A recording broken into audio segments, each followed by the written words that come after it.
Hi, Professor Finney here. Just wanted to go over briefly the expectations at the beginning of the class, mostly about the first assignment.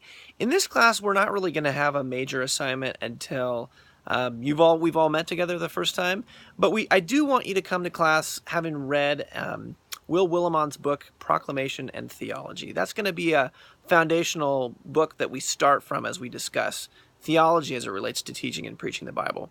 Here's a really helpful thing that I learned about how to engage reading material.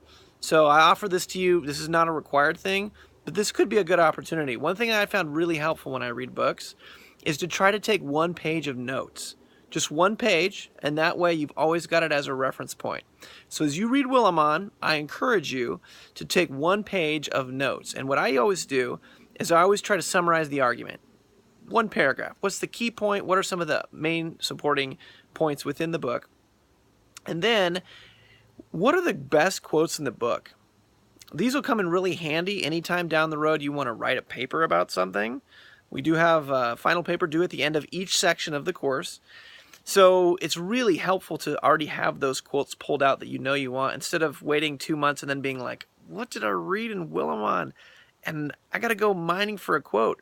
Just as you read it, listen to what's in the book, and whenever you find something that's good, lift it out, put it in your notes. Keep your laptop open right next to you. What I usually do, honestly, is I usually read through the whole book and mark it up a little bit with my pen, and then flip back through it after I'm done with everything and summarize the main arguments, as well as any of the key quotes that I want. So that's about it for the first assignment. Make sure you've read through the syllabus really well. We'll go over the main assignment in the course, worth most points, and the thing I really want to make sure that we get as we do this class is called an exegetical journal. So make sure you read that in the syllabus.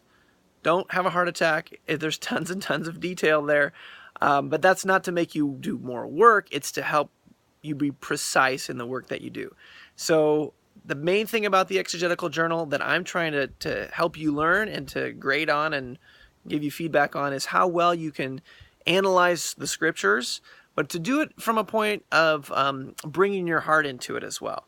So how are you praying and listening to God's Spirit as you're doing, studying whatever Greek and Hebrew words you might need to study, or doing an outline of the passage? So those are just a couple of brief guidelines that I'll encourage you to get started. Read Willimon, enjoy it. You don't have to agree with everything. If there's things in there that you disagree with, I really encourage you to bring those with you to class. Those are sometimes the points of departure for the best conversations. And make sure you've read through the syllabus so we can have a good conversation about that. Otherwise, enjoy the next few weeks, and I can't wait to meet you on the 16th.